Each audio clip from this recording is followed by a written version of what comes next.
ഹരേ കൃഷ്ണ. ഞങ്ങളുടെ ഭാഗവതം യൂട്യൂബ് ചാനലിലേക്ക് എല്ലാവർക്കും പ്രത്യേകം സ്വാഗതം അറിയിക്കുന്നു.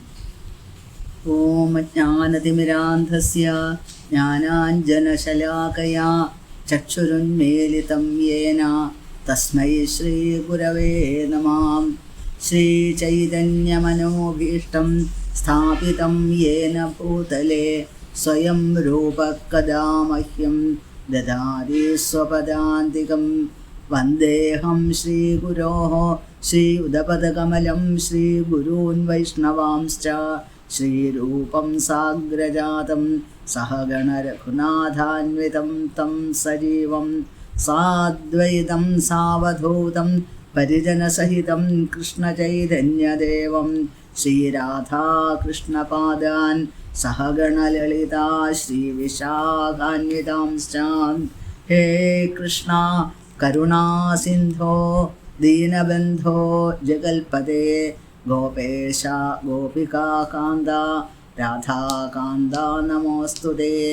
തപ്തകാഞ്ചന ഗൗരാംഗീം രാധേ വൃന്ദാവനേശ്വരി വൃഷഭാനുസുതേ ദേവി പ്രണമാമി ഹരിപ്രിയേ. വാഞ്ചാകൽപതരുഭ്യശ്ച കൃപാസിന്ധുഭ്യ ഏവ ച പതിതാനാം പാവനേഭ്യോ വൈഷ്ണവേഭ്യോ നമോ നമഃ. ജന്മാദ്യസ്യ യതോന്മയാദിതരതശ്ചാർത്ഥേഷ്വഭിജ്ഞസ്വരാൽ തേനേ ബ്രഹ്മഹൃദായ ആദികവയേ മുഹ്യന്തി യൽ സൂരയാം തേജോ വാരിമൃദാം യഥാ വിനിമയോ യത്ര ത്രിസർഗോ മൃഷാ ധാംനാ സ്വേന സദാ നിരസ്തകുഹകം സത്യം പരം ധീമഹി. യസ്വാനുഭാവം അഖിലശ്രുതിസാരമേകം അധ്യാത്മദീപമതിതിതീർഷതാം തമോന്ധം സംസാരിണാം കരുണയാഹ പുരാണഗുഹ്യം തം വ്യാസസൂനുമുപയാമി ഗുരും മുനീനാം. നാരായണം നമസ്കൃത്യ നരം ചൈവ നരോത്തമം ദേവീം സരസ്വതീം വ്യാസം തതോ ജയമുദീരയേൽ. പീതാംബരം കരവിരാജിതശംഖചക്രകൗമോദകീ സരസിജം കരുണാസമുദ്രം രാധാസഹായം അതിസുന്ദരമന്ദഹാസം പാതാലയേശമനിശം ഹൃദി ഭാവയാമി. എണ്ണീടാൻ കഴിയാത്ത മാധുരിയഴും പ്രേമാമൃതം തൂകിയും പൂർണേന്ദുസ്മിത വെണ്ണിലാവൊളികളിൽ പൂമേനിയാറാടിയും പുണ്യം പൂണ്ടിടുമെൻ്റെ കണ്ണിമകളിൽ കർപ്പൂരകം ചാർത്തിയും കണ്ണൻ തൻ കമനീയ സുന്ദരമുഖം കാണുന്നതെന്നാണു ഞാൻ. നീരിൽ താരുകൾ കണ്ണടയ്ക്കവേ അളിക്കൂട്ടം മയങ്ങിയിടവേ പാരീരേഴുമുറങ്ങവേ സുകൃതി തന്നുൾപ്പൂവുണർന്നിടവേ ദൂരത്തായി ചെവിയോർത്തിടുന്ന സമയത്തേതോ സുധാശീകരം ചോരും ചിന്മുരളീ മനോഹരരവം കാണുന്നതെന്നാണു ഞാൻ. നമോ മഹാവദാന്യായ കൃഷ്ണപ്രേമപ്രദായതേ കൃഷ്ണായ കൃഷ്ണചൈതന്യ നാമ്നേ ഗൗരത്വിഷേ നമഃ. ഹരേ കൃഷ്ണ കൃഷ്ണ കൃഷ്ണ ഹരേ ഹരേ ഹരേ രാമ രാമ രാമ ഹരേ ഹരേ. ഓം നമോ ഭഗവതേ വാസുദേവായ. ഓം നമോ ഭഗവതേ വാസുദേവായ. ഓം നമോ ഭഗവതേ വാസുദേവായ. ശ്രീമദ് ഭാഗവതം പ്രഥമസ്കന്ധം 4-ാമത്തെ അധ്യായം 14-ാമത്തെ ശ്ലോകം മുതലാണ് ഇന്ന് നമ്മൾ ഇവിടെ ആരംഭിക്കുന്നത്. ഹരേ കൃഷ്ണ. ശ്രീസൂത ഉവാച ദ്വാപരേ സമനുപ്രാപ്തേ തൃതീയേ യുഗപര്യയേ ജാതഃ പരാശരാദ് യോഗി വാസവ്യാം കലയാ ഹരേഃ. ദ്വാപരേ സമനുപ്രാപ്തേ തൃതീയേ യുഗപര്യയേ ജാതഃ പരാശരാദ് യോഗി വാസവ്യാം കലയാ ഹരേഃ. ദ്വാപരേ സമനുപ്രാപ്തേ തൃതീയേ യുഗപര്യയേ ജാതഃ പരാശരാത് യോഗി വാസവ്യാം കലയാ ഹരേഹേ. സൂതഗോസ്വാമി പറയുന്നു, രണ്ടാമത്തെ യുഗം, അതായത് ദ്വാപരയുഗം, ദ്വാപരയുഗം ശരിക്കും ത്രേതായുഗമാണ്. പക്ഷേ ആ സമയത്ത് അത് ദ്വാപരയുഗം ചില സമയത്ത് അങ്ങനെ ഓവർലാപ്പ് ചെയ്ത് വരാറുണ്ടെന്നാണ്. അങ്ങനെ വന്ന സമയത്ത് തൃതീയ യുഗപര്യയെ ആ സന്ദർഭത്തിലാണ് സാക്ഷാൽ പരാശര മുനിയുടെയും സത്യവതിയുടെയും പുത്രനായിട്ട് വേദവ്യാസ മഹർഷി അവതരിക്കുന്നു. കൃഷ്ണദ്വൈപായനൻ എന്ന് വേദവ്യാസ മഹർഷിയെ കുറിച്ചിട്ട് പറയും എന്നാണ്. സത്യയുഗം, അതേപോലെ ദ്വാപരയുഗം, ത്രേതായുഗം, കലിയുഗം, 4 യുഗങ്ങളാണ്. പക്ഷേ ചില സമയത്ത് അതൊന്ന് ഓവർലാപ്പ് ചെയ്തിട്ട് വരും എന്നാണ്. അങ്ങനെ വന്ന സമയത്താണ് വൈവസ്വത മനുവിൻ്റെ ആ കാലഘട്ടത്തിലാണ് ഇങ്ങനെ 28ാമത്തെ ചതുർയുഗത്തിലാണ്, അതായത് 3ാമത്തെ ആ യുഗം അതൊന്ന് മാറി വരികയാണ്. അത് രണ്ടാമത്തെ യുഗം വരുന്നതിന് പകരം 3ാമത്തെ യുഗം ഓവർലാപ്പ് ചെയ്തിട്ട് വരികയാണ്. അങ്ങനെ വന്ന സമയത്താണ് ഇവിടെ വലിയൊരു സംഭവം ഉണ്ടായി. അതായത് ചരിത്ര സംഭവം തന്നെ പറയാം, ലോകത്തിനെ മാറ്റിമറിക്കുന്ന അതാണ്. ഭഗവാന്റെ തന്നെ അംശമായിട്ടുള്ള സാക്ഷാൽ കൃഷ്ണദ്വൈപായനൻ്റെ ജന്മം ആ സന്ദർഭത്തിലാണ് എന്നാണ് സൂചിപ്പിക്കുന്നത്. ഇതെന്തിനാണെന്ന് ചോദിച്ചാൽ ലോകത്തിനെ മുഴുവൻ ഉദ്ധരിക്കാൻ വേണ്ടിയിട്ടാണ് അവിടുന്ന് അവതരിച്ചത് എന്നാണ്. അപ്പോൾ അങ്ങനെയുള്ള ആ കൃഷ്ണദ്വൈപായനൻ എങ്ങനെയാണ് വേദവ്യാസനായിട്ട് മാറിയത്? ജനനം എന്ന് പറഞ്ഞാൽ ഒരു മുഖ്യസ്ത്രീയുടെ പുത്രനായിട്ട് എന്നാണ് പറയുന്നത്. അതിൻ്റെ പിന്നിൽ ഒരുപാട് രഹസ്യങ്ങളുണ്ട് എന്നാണ്, ഒരുപാട് കഥകളുണ്ട് അതിൻ്റെ പിന്നിൽ. പരാശര മഹർഷി, അത്ഭുതകരമാണ് ജനനം കൃഷ്ണദ്വൈപായനൻ്റെ എന്നാണ്. പരാശര മുനിക്ക് സത്യവതിയോട് തോന്നിയിട്ടില്ല ചെറിയ ഒരു ആകർഷണം. ദാശൻ്റെ, അതായത് മുക്കുവ പ്രമാണിയുടെ മകളായിട്ടുള്ള ആ സത്യവതിയോട് ഒരു പ്രത്യേകമായിട്ടുള്ള ഒരു അടുപ്പം തോന്നി എന്നാണ്. അപ്പോൾ സത്യവതിക്ക് എന്താണ്, അച്ഛൻ്റെ ജോലി ഇടയ്ക്കിടയ്ക്ക് സത്യവതി ഏറ്റെടുക്കാറുണ്ടെന്നാണ്. അങ്ങനെ ഇടയ്ക്കിടയ്ക്ക് ഗംഗ അക്കരയ്ക്ക് കടത്താനായിട്ട് ഈ സത്യവതി അവിടെ തോണിയുമായിട്ട് വരാറുണ്ട്. ഇപ്പോൾ ഒരു പക്ഷേ വേദവ്യാസ മഹർഷി, അതായത് കൃഷ്ണദ്വൈപായനൻ അമ്മയുടെ ജോലി ഏറ്റെടുക്കുകയാണോ ചെയ്തതെന്ന് ഗുരുനാഥന്മാർ പറയാറുണ്ട്, സംശയം പ്രകടിപ്പിക്കാറുണ്ട്. കാരണം സത്യവതി ഗംഗ ഇക്കരയിൽ നിന്ന് അക്കരയ്ക്ക് കടത്തുക, എന്നാൽ ഇവിടെ കൃഷ്ണദ്വൈപായനൻ എന്താ ചെയ്യുന്നത്? സംസാരമാകുന്ന സാഗരത്തിൻ്റെ അക്കരയ്ക്ക് ഓരോ ജീവനെയും കടത്തി വിടാനായിട്ട് വിശേഷപ്പെട്ട ആ ഒരു കടത്തുകാരനെ പോലെ ആണ് അവിടുന്ന് പുരാണങ്ങളൊക്കെ നിർമ്മിച്ചത്, മഹാഭാരതം എഴുതിയത് എന്നാണ് ആചാര്യന്മാർ സൂചിപ്പിക്കാറുള്ളത്. അങ്ങനെയുള്ള യുഗസന്ധ്യയിലാണ് 2 യുഗങ്ങൾ ഒന്നിച്ച് ചേർന്ന് വരുന്ന ആ കാലഘട്ടത്തിനാണ് യുഗസന്ധ്യ എന്ന് പറയുന്നത്. 200 വർഷമാണ്, ദിവ്യവർഷങ്ങളാണ് ഈ യുഗസന്ധ്യ എന്നത്. ആ സന്ദർഭത്തിലാണ് കൃഷ്ണദ്വൈപായനൻ്റെ ജനനം എന്നാണ്. അപ്പോൾ ഒരു ദിവസം കൃഷ്ണദ്വൈപായനൻ തൻ്റെ ആശ്രമത്തിൻ്റെ, അതായത് സരസ്വതി നദീ തീരത്തുള്ള തൻ്റെ ശമ്യാപ്രാസം എന്നുള്ള ആശ്രമത്തിൻ്റെ ആ പരിസരത്ത് അവിടെയാണ് അദ്ദേഹം ഇരിക്കുന്നത്. ചിന്തിക്കുകയാണ്. സകദാജ് സരസ്വത്യ ഉപസ്പൃശ്യ ജലം ശുചി വിവിക്തദേശ വിവിക്ത ഏക ആസീന ഉദിതേ രവിമണ്ഡലേ. അതായത് ഒരിക്കൽ ആ കൃഷ്ണദ്വൈപായനൻ എന്നാണ് വ്യാസദേവൻ ഒരിക്കൽ സരസ്വതി നദീ തീരത്തെ അവിടെ എത്തിച്ചേർന്ന് അവിടുന്ന് ജലം, അതായത് ആചമനം ചെയ്തതിന് ശേഷം അവിടുന്ന് ഏകാന്തമായ സ്ഥലത്ത് ഇരിക്കുന്നു. ഇവിടെ സൂര്യൻ ഉദിച്ചു വരുന്ന സന്ദർഭം, ഉദിതേ രവിമണ്ഡലേ എന്നാണ്. സൂര്യൻ ഉദിച്ചു വരുന്ന ആ സന്ദർഭത്തിൽ ഒറ്റയ്ക്ക് ഏകാഗ്രമായിട്ടുള്ള ഭാവത്തോടു കൂടെ ഇരിക്കുന്നു എന്നാണ്. ഈ സരസ്വതി നദി ഒഴുകുന്നത് ബദരിക ആശ്രമത്തിൻ്റെ പരിസരത്തിൽ കൂടെയാണ്, ഹിമാലയത്തിൽ കൂടെയാണ് ഒഴുകുന്നത്. അതുകൊണ്ട് ശമ്യാപ്രാസം എന്നത് ബദരികാശ്രമത്തിൻ്റെ തൊട്ടടുത്തുള്ള സ്ഥലമാണ് എന്ന് ആചാര്യന്മാർ സൂചിപ്പിക്കുന്നു. അവിടെയാണ് വേദവ്യാസ മഹർഷി തൻ്റെ തപശ്ചര്യകൾ ചെയ്തുകൊണ്ടിരുന്നത് എന്നാണ് ഇവിടെ സൂചിപ്പിക്കുന്നത്. സഹ കദാചിൽ സരസ്വത്യ ഉപസ്പൃശ്യ ജലം ശുചി വിവിക്തേ ഏക ആസീന ഉദിതേ രവിമണ്ഡലേ. 16ാമത്തെ ശ്ലോകം. പരമവരജ്ഞ സഋഷി കാലേനാവ്യക്തരം ഹസാ യുഗധർമ്മവ്യതികരം പ്രാപ്തം ഭുവി യുഗേ യുഗേ. പരാവരജ്ഞ സഋഷി കാലേനാവ്യക്തരം ഹസാ യുഗധർമ്മവ്യതികരം പ്രാപ്തം ഭുവി യുഗേ യുഗേ.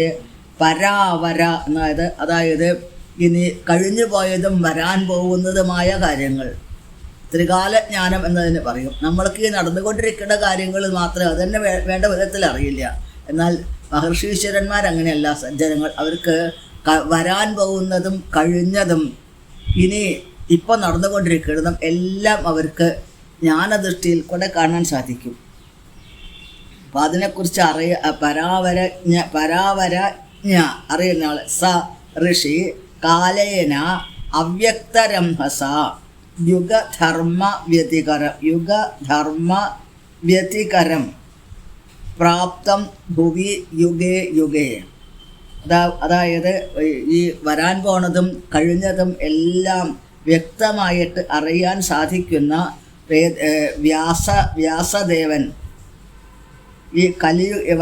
ഈ കലിയുഗത്തിൽ വരാൻ പോകുന്ന അവസ്ഥ അതാണെങ്കിൽ ക്ഷുദ്രമായിട്ടുള്ള ശക്തികളെ വല്ലാതെ ബാധിച്ചിട്ട് അധപ്പതിച്ചു പോകുന്ന ഘട്ടം. ഓരോ യുഗമായിട്ട് ആ ധർമ്മം സത്യം മുതലായൊക്കെ അധപ്പതിച്ച് വളരെയധികം കുറഞ്ഞുകൊണ്ടിരിക്കുകയാണ് എന്നാണ് സൂചിപ്പിക്കുന്നത്.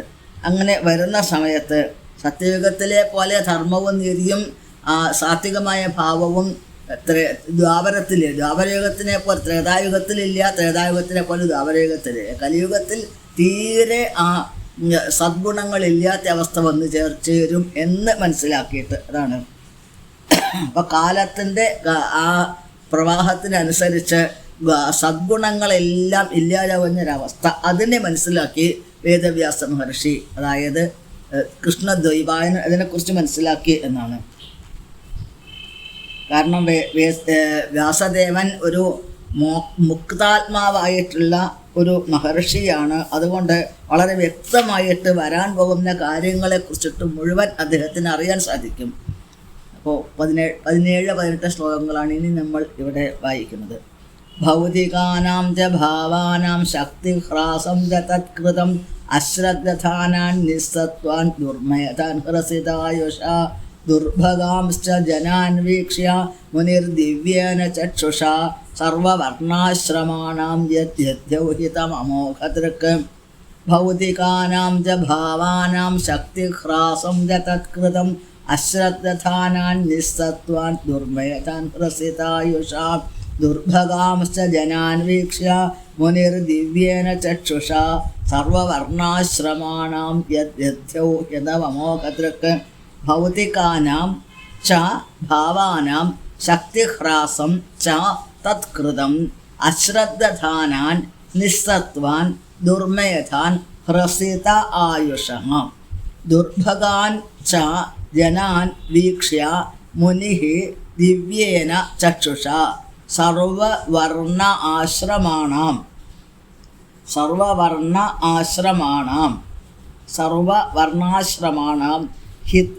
യത് ദധ്യൗ ഹിതം അമോഘദൃക്. വ്യാസദേവനെ അമോഘദൃക് എന്ന് പ്രത്യേകം സൂചിപ്പിക്കുന്നു. കാരണം വ്യാസദേവൻ്റെ ഓരോ ചിന്തകളും ഒരിക്കലും വിഫലമാവാത്ത ചിന്തകളാണ്. ഏറ്റവും മഹത്തായിട്ടുള്ള കാര്യത്തിന് ഉദ്ദേശിച്ചുകൊണ്ട് മാത്രമേ അദ്ദേഹത്തിൻ്റെ മനസ്സിൽ ചിന്തകൾ വരാറുള്ളൂ എന്നാണ്. ഭൗതികമായിട്ടുള്ള അതിനോടുള്ള അഭിനിവേശം കാരണം സാത്വികമായിട്ടുള്ള ഭാവം കുറഞ്ഞു വരുന്ന അവസ്ഥ. പിന്നെ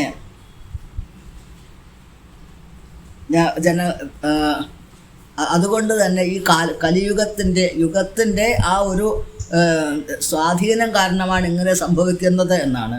അതുകൊണ്ട് വ്യാസദേവന് കാണാൻ സാധിച്ചു എന്ത്, ആളുകൾക്ക് യാതൊരു ബഹുമാനം പരസ്പരം ഇല്ലാത്ത അവസ്ഥ, അശ്രദ്ധധാനാൻ, ഒരു കാര്യത്തിലും ഒരു ശ്രദ്ധ ഇല്ലാത്ത ഒരവസ്ഥ, പിന്നെ ഒരു ആയുസ്സില്ലാത്ത ഒരവസ്ഥ, ആയുസ് കുറഞ്ഞു പോകുന്ന അവസ്ഥ, ദുർമയധാൻ, ബുദ്ധി വേണ്ട വിധത്തിൽ പ്രവർത്തിക്കാത്ത ഒരവസ്ഥ, അങ്ങനെയുള്ള ആ ആളുകളെ ഉദ്ദേശിച്ചുകൊണ്ട് സർവവർണ്ണങ്ങളും ആശ്രമങ്ങളും, അതായത് ബ്രാഹ്മണ, ക്ഷത്രിയ, വൈശ്യ, ശൂദ്ര മുതലായിട്ടുള്ള വർണ്ണധർമ്മങ്ങൾ, ബ്രഹ്മചര്യം, ഗാർഹസ്ഥ്യം, വാനപ്രസ്ഥം, സന്യാസം മുതലായിട്ടുള്ള ആശ്രമധർമ്മങ്ങൾ, ഇത് എല്ലാ വിഭാഗത്തിൽപ്പെട്ടവർക്കും മംഗളം ക്ഷേമം വരാനായിട്ട് വേദവ്യാസ മഹർഷി പ്രവർത്തിക്കുന്നു എന്നാണ്. കൃഷ്ണദ്വൈപായനൻ ഒന്നായി പരന്നു കിടക്കുന്ന വേദങ്ങളെ 4 വിഭജിച്ചത് കൊണ്ട് അദ്ദേഹത്തിന് വേദവ്യാസൻ എന്നുള്ള പേര് വരുന്നു. ഈ വേദങ്ങൾ സാധാരണ ആളുകൾക്ക് മനസ്സിലാക്കാൻ സാധിക്കില്ല. അതാണ് ഇവിടെ പറയുന്നത്. ചാതുർഹോത്രം കർമ്മശുദ്ധം പ്രജാനാംവീക്ഷ വൈദികം വേദതാൽ യജ്ഞസന്ധത്യൈ വേദമേകം ചതുർവിധം. തീവ്രമായിട്ടുള്ള തപസ്, ബദരികാശ്രമത്തിലെ തപസ്, അതിൻ്റെ ഫലമായിട്ടാണ് കൃഷ്ണദ്വൈപായനന്, വ്യാസദേവന് ഈ ലോകത്തിന് ഒരുപാട് അവർക്ക് വേണ്ടിയിട്ട് മംഗളകരങ്ങളായുള്ള കാര്യങ്ങൾ ചെയ്യാൻ സാധിച്ചത് എന്നാണ്. അപ്പോൾ ചാതുർഹോത്രം കർമ്മശുദ്ധം, അതായത് പല വിധത്തിലുള്ള യജ്ഞങ്ങൾ, യജ്ഞങ്ങളൊക്കെ എന്തിനു വേണ്ടിയിട്ടാണ്? വാസ്തവത്തിൽ ജനങ്ങളെ ശുദ്ധീകരിക്കാൻ വേണ്ടിയിട്ടാണ് എന്നതാണ്. അപ്പോൾ അതുകൊണ്ട് തന്നെയാണ് ഈ വേദങ്ങളെ 4ആയിട്ട് തിരിച്ചത്. ഋഗ്വേദം, യജുർവേദം, സാമവേദം, അഥർവവേദം എന്ന 4 വിഭാഗമായിട്ട് തിരിച്ചു, അതിൻ്റെ സ്വഭാവമനുസരിച്ച് എന്നാണ്. അങ്ങനെ വരുന്ന സമയത്ത് എല്ലാവരും, ഏത് വർണ്ണാശ്രമത്തിൽപ്പെട്ടവർക്കും ശുദ്ധീകരിക്കാനുള്ള ഒരവസ്ഥ ഇതുകൊണ്ട് വന്നു ചേരുന്നു എന്നതാണ്. അപ്പം അതുകൊണ്ട് തന്നെ വേദവ്യാസൻ എന്ന അദ്ദേഹത്തിന് പേര്, കൃഷ്ണദ്വൈപായനന് വേദവ്യാസൻ എന്നുള്ള പേര് വന്നു ചേർന്നു. പിന്നീട് ഈ വേദങ്ങളെ തന്നെ, അതാണ് ഋഗ്യജുസ്സാമാഥർവാഖ്യ വേദാശ്ചത്വാര ഉദ്ധൃതാഃ ഇതിഹാസ പുരാണം ച പഞ്ചമോ വേദ ഉച്യതേ. അതായത് 4 വേദങ്ങൾ 5ാമത്തെ വേദമായിട്ട്, ഇതിഹാസങ്ങളും പുരാണങ്ങളെയുമാണ് 5ാമത്തെ വേദമായിട്ട് പറയുന്നത്. ഋഗ്യജുസ്സാമ അഥർവാഖ്യ വേദാശ്ചത്വാര ഉദ്ധൃതാഃ ഇതിഹാസ പുരാണം ച പഞ്ചമോ വേദ ഉച്യതേ. ഋഗ്, യജുസ്, സാമം, അഥർവാഖ്യാഃ വേദാഃ ചത്വാര ഉദ്ധൃതാഃ ഇതിഹാസ പുരാണം ച പഞ്ചമഃ വേദ ഉച്യതേ. 5ാമത്തെ വേദമായിട്ട് പറയുന്നു ഇതിഹാസ പുരാണങ്ങളെ. അപ്പോൾ വേദത്തിൽ നിന്നും ഒട്ടും കുറവല്ല, യോഗ്യത കുറവുള്ളതല്ല, മഹാത്മ്യം കുറവുള്ളതല്ല ഈ പുരാണങ്ങളും ഇതിഹാസങ്ങളും എന്നാണ് ഇവിടെ സൂചിപ്പിക്കുന്നത്. വേദങ്ങൾ എല്ലാവർക്കും മനസ്സിലാക്കാൻ സാധിക്കില്ല.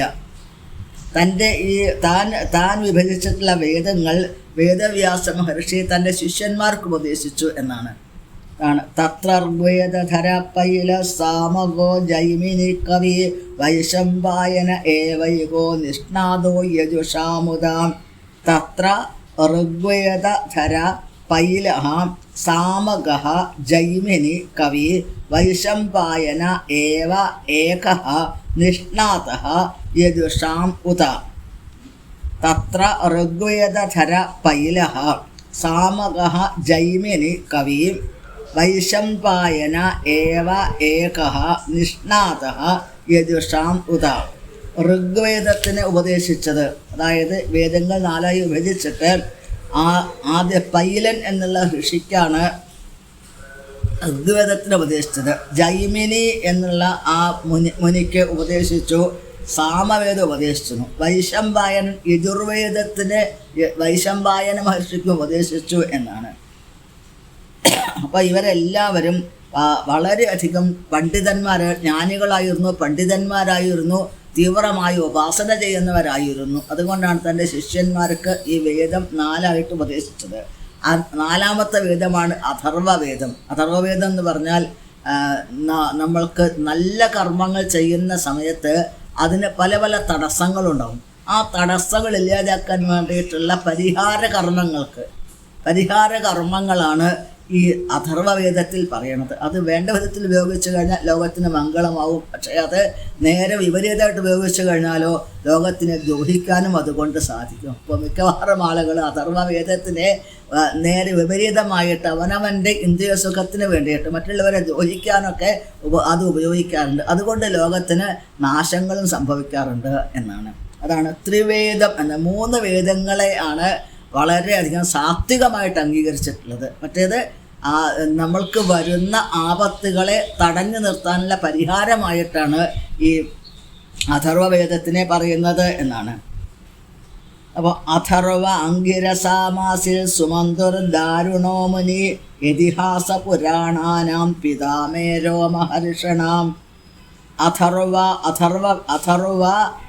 അങ്കിരസാം ആസിൽ സുമന്തുഃ ദാരുണഃ മുനി ഇതിഹാസ പുരാണാനാം പിതാ മേ രോമഹർഷണ. അഥർവവേദം അങ്കിരസ് മുനി എന്ന് പറയും, അല്ലെങ്കിൽ സുമന്തു എന്നും ആ മഹർഷിയെ കുറിച്ചിട്ട് പേര് പറയും. ഇവന് ഇതിഹാസങ്ങളും പുരാണങ്ങളും ഇവിടെ സൂത ഗോസ്വാമി പറയുന്നു, എൻ്റെ പിതാവായിട്ടുള്ള രോമഹർഷണൻ എന്നുള്ള മഹർഷിക്കാണ് ഉപദേശിച്ചത് എന്ന്.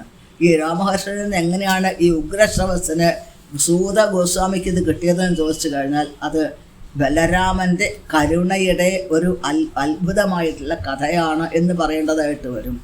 ബലരാമൻ തീർത്ഥയാത്ര ചെയ്യുന്ന സമയത്ത് പല സ്ഥലങ്ങളിലും സഞ്ചരിച്ചു അവിടുന്ന്. അങ്ങനെ തീർത്ഥയാത്ര ചെയ്തിട്ട് അവിടുന്ന്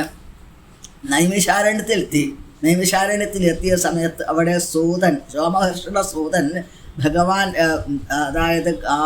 ഭഗവത് കഥകൾ പറഞ്ഞു കൊടുക്കുകയായിരുന്നു. വലിയൊരു സദസ്സിൽ നൈമിഷാരണ്യത്തിൽ ഒരുപാട് മഹർഷിമാരുണ്ട്. അപ്പോൾ അവർക്ക് മുഴുവൻ കഥകൾ പറഞ്ഞു കൊടുത്ത് ആചാര്യനായിട്ടിരിക്കുന്ന ആ രോമഹർഷണ സൂതനെ കണ്ട സമയത്ത് ഇവിടെ ബലരാമൻ ആലോചിച്ചു, ഏത് കഥ പറയുന്ന ആളാണെങ്കിലും ആചാര്യനാണെങ്കിലും എന്തുകൊണ്ട് ഞാൻ ഈശ്വരനല്ലേ, എന്തുകൊണ്ട് എന്നെ വന്ദിച്ചില്ല, ബഹുമാനിച്ചില്ല എന്ന് തോന്നി. അപ്പോൾ അവിടുന്ന് ഒരു ദർഭപ്പുല്ലെടുത്ത് അത് ബ്രഹ്മാസ്ത്രത്തിൻ്റെ മന്ത്രം ജപിച്ചിട്ട് അയച്ചു. ഈ സൂതൻ്റെ കഥ പറഞ്ഞു കൊടുക്കുന്ന സൂതൻ്റെ ശിരസ് മുറിഞ്ഞു വീണു അവിടെ എന്നാണ്. മഹർഷിമാർ പറയുന്നു, ബലരാമൻ അവിടുത്തെ ബഹുമാനിക്കാത്തത് കൊണ്ടല്ല, ഇവിടെ ഈശ്വരൻ്റെ സ്ഥാനമാണ്. അതായത് ഒരു വാസ്തവത്തിൽ ഈശ്വരൻ്റെ സ്ഥാനം കൊടുത്താണ് ഞങ്ങൾ അദ്ദേഹത്തിന് ഇരുത്തിയത്. അതുകൊണ്ടാണ് അദ്ദേഹം എഴുന്നേൽക്കാതിരുന്നത്. അദ്ദേഹത്തിൻ്റെ കുറ്റമല്ല, സ്ഥാനത്തിൻ്റെ വൈഭവമാണത് എന്ന് പറയുമ്പോൾ ബലരാമൻ പറഞ്ഞു, അങ്ങനെയാണെങ്കിൽ ഞാൻ ജീവിപ്പിക്കാം അദ്ദേഹത്തിനെ എന്ന്. അങ്ങനെ ചെയ്യേണ്ട കാര്യമില്ല, അദ്ദേഹത്തിൻ്റെ പുത്രനെ അനുഗ്രഹിച്ചാൽ മതി എന്ന് പറയാണ് ബലരാമസ്വാമി. ഈ രാമകൃഷ്ണ സൂതൻ്റെ പുത്രനായിട്ടുള്ള ഉഗ്രശ്രവസ്സിനെ അതേ സ്ഥാനത്തിരുത്തിയിട്ട് ശിരസിൽ കൈവച്ച് അനുഗ്രഹിച്ചു. അപ്പോൾ സാക്ഷാൽ ആദിസങ്കർഷണമൂർത്തിയുടെ അവതാരമായിട്ടുള്ള ബലരാമൻ്റെ അനുഗ്രഹത്തോട് കൂടിയിട്ടുള്ള സൂതനാണ്. അവിടുത്തെ അനുഗ്രഹം കൊണ്ട് എന്തെല്ലാമാണോ വേദവ്യാസ മഹർഷി രോമകൃഷ്ണ മഹർഷിക്ക് സൂതൻ ഉപദേശിച്ചത് അതെല്ലാം ഉഗ്രശ്രവസ് എന്നുള്ള സൂതന് മനഃപ്പാഠമായിട്ട് മാറി. അത് ബലരാമസ്വാമിയുടെ അനുഗ്രഹവിശേഷം ഒന്നുകൊണ്ട് മാത്രമാണ് എന്നാണ്. അതാണ് ഇവിടെ പറയുന്നത്. അഥർവാംഗിരസാമാസിൽ സുമന്തുർ ദാരുണോ മുനി ഇതിഹാസ പുരാണാം പിതാമേ രോമഹർഷണാം. പിന്നെ 23-ാമത്തെ ശ്ലോകം. തയേത ഋഷയോ വേദം സ്വം വ്യസ്യന്യനേകഥ ശിഷ്യൈ പ്രശിഷ്യൈ തച്ഛിഷ്യൈർ വേദാസ്തേ ശാഖിനോ ഭവൻ.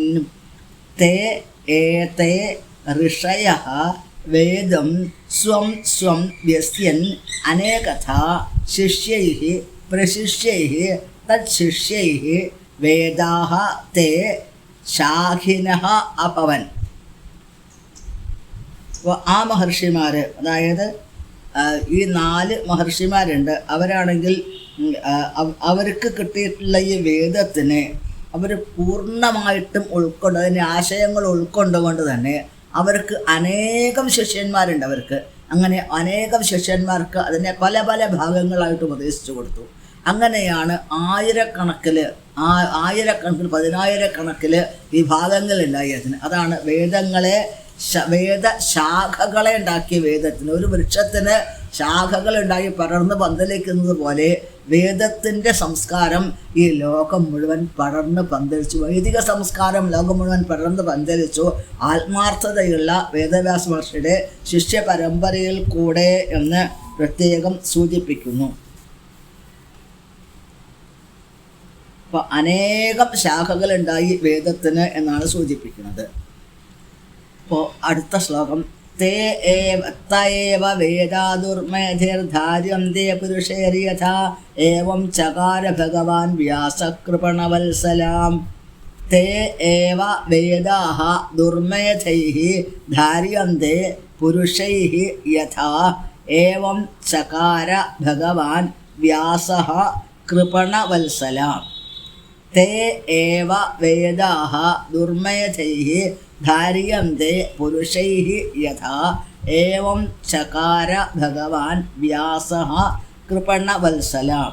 അതായത് മഹാത്മാവായിട്ടുള്ള വേദവ്യാസ മഹർഷി ലോകത്തിനോട്, അതായത് പാവപ്പെട്ട അജ്ഞാനത്തിൽ പെട്ടിരിക്കുന്ന ജനങ്ങളോട്, ജീവന്മാരോട് വളരെയധികം ആത്മാർത്ഥതയുള്ള, വളരെയധികം കരുണയുള്ള ആളാണ്.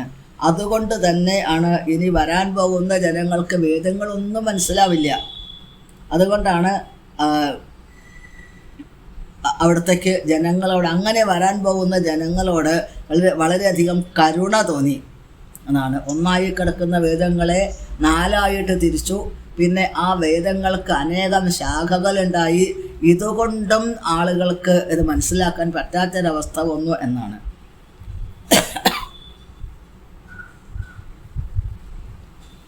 അപ്പോൾ സ്ത്രീ ശൂദ്രധ്വജബന്ധുവനാം ത്രയീന ശ്രുതിഗോചര കർമ്മശ്രേയസി മൂഢാനം ശ്രേയ ഏവം ഭവേദിഹ ഇത് ഭാരതമാഖ്യാനം കൃപയാ മുനിനാ കൃതം. സ്ത്രീ ശൂദ്രധ്വജബന്ധൂനാം ത്രയീന ശ്രുതിഗോചര കർമ്മശ്രേയസി മൂഢാനം ശ്രേയ ഏവം ഭവേദിഹ ഇത് ഭാരതമാഖ്യാനം കൃപയാ മുനിനാ കൃതം. സ്ത്രീകൾ, ശൂദ്രന്മാർ, ദ്വിജബന്ധു എന്ന് പറഞ്ഞാൽ ബ്രാഹ്മണൻ്റെ കുലത്തിൽ ജനിച്ചാലും ബ്രാഹ്മണരുടെ സംസ്കാരമില്ലാത്തവരെ, ബ്രാഹ്മണ സംസ്കാരം ഇല്ലാത്തവരെ, സാത്വികമായ സംസ്കാരമില്ലാത്തവർ, ഇതിൽ നിന്ന് വ്യതിചലിച്ചു പോകുന്നവരെയാണ് ബ്രഹ്മബന്ധു എന്ന് പറയുന്നത്, ദ്വിജബന്ധു എന്ന് പറയുന്നത്. അവർക്ക് ത്രൈ എന്ന് പറഞ്ഞ വേദങ്ങൾ, ആ വേദങ്ങൾ മനസ്സിലാക്കാൻ സാധിക്കില്ല. കർമ്മശ്രേയസി മൂഢാനാം, പിന്നെ കർമ്മശ്രേയസി മൂഢാനാം, പിന്നെ കർമ്മമാർഗത്തിൽ കൂടെ സഞ്ചരിച്ചു കൊണ്ടിരിക്കുന്ന ആളുകൾക്കും അതിനെ പൂർണ്ണമായി ഉൾക്കൊള്ളാൻ സാധിക്കില്ല എന്ന് മനസ്സിലാക്കിയിട്ടാണ് ഇവിടെ ഇത് ഭാരതമാഖ്യാനം കൃപയാ മുനിനാകൃതം, മഹാഭാരതം എന്നുള്ളത് എഴുതിയത്. എല്ലാവർക്കും മനസ്സിലാക്കാൻ പാകത്തിൽ വളരെയധികം ഒരു കുടുംബത്തിൽപ്പെട്ടിട്ടുള്ള 2 ജ്യേഷ്ഠ അനിയന്മാർ, അവരുടെ മക്കൾ തമ്മിലുള്ള പ്രശ്നങ്ങളാണ് വിശേഷപ്പെട്ട മഹാഭാരത കഥയായിട്ട് മാറിയിട്ടുള്ളത് എന്നാണ്. 1,25,000 ശ്ലോകത്തിലും കൂടുതൽ മഹാഭാരതത്തിലുണ്ട്.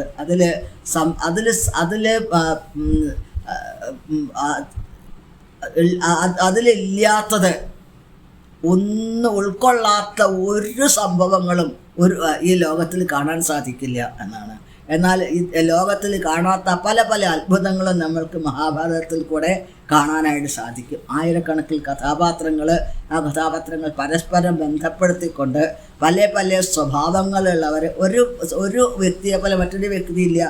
അർജുനനെ പോലെയല്ല ഭീമസേനെ പോലെയല്ല ദുര്യോധനനെ പോലെയല്ല ദുശാസൻ, അതേപോലെയല്ല കർണൻ.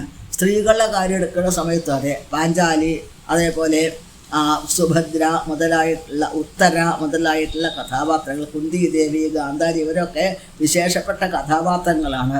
ഇവരൊക്കെ വളരെയധികം ധാർമ്മികമായ മൂല്യമുള്ള പാത്രങ്ങളാണ് മഹാഭാരതത്തിൽ കാണാൻ സാധിക്കുന്നത്. അങ്ങനെ അനേകം കഥാപാത്രങ്ങൾ ഇവർ ഒക്കെ പരസ്പരം ബന്ധിപ്പിച്ചുകൊണ്ട് എന്നാൽ ധർമ്മത്തിനെ സ്ഥാപിക്കുന്ന വിധത്തിൽ വിശേഷപ്പെട്ട ആശയങ്ങൾ ഉൾക്കൊണ്ടുകൊണ്ടാണ് ഈ മഹാഭാരതം എന്നുള്ള വിശേഷപ്പെട്ട ഇതിഹാസം നിർമ്മിച്ചത്. അതിൽ ഭഗവത്ഗീത ഉൾക്കൊള്ളുന്നു, ശ്രീമദ് ഭഗവത്ഗീത ഉൾക്കൊള്ളുന്നു എന്നുള്ളത് കൊണ്ട് തന്നെ ഈ മഹാഭാരതം എഴുതിയതോടുകൂടി വേദവ്യാസ മഹർഷിയെ ലോകം മുഴുവൻ അംഗീകരിച്ചു എന്നാണ്. അത്ഭുതകരമാണ് മഹാഭാരതം അതിൻ്റെ ദിവ്യമായിട്ടുള്ള ആശയങ്ങൾ എന്നും സൂചിപ്പിക്കുന്നുണ്ട്. എന്നാൽ ഇങ്ങനെയെല്ലാം എഴുതി ഇതെല്ലാം പ്രവർത്തിച്ചു കഴിഞ്ഞിട്ടും വേദവ്യാസ മഹർഷിക്ക് ഒരു ആത്മസംതൃപ്തി അനുഭവപ്പെട്ടില്ല. അതിനെന്താണ് കാരണമെന്ന്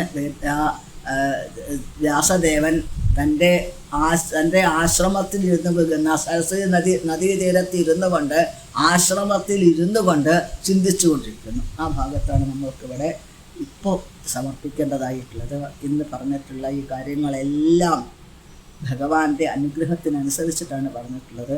എല്ലാവർക്കും നല്ലത് വരണമെന്ന് മാത്രം പ്രാർത്ഥിച്ചുകൊണ്ട് നമോ ബ്രഹ്മണ്യദേവായ ഗോബ്രാഹ്മണഹിതായ ച ജഗദ്ഹിതായ കൃഷ്ണായ ഗോവിന്ദായ നമോ.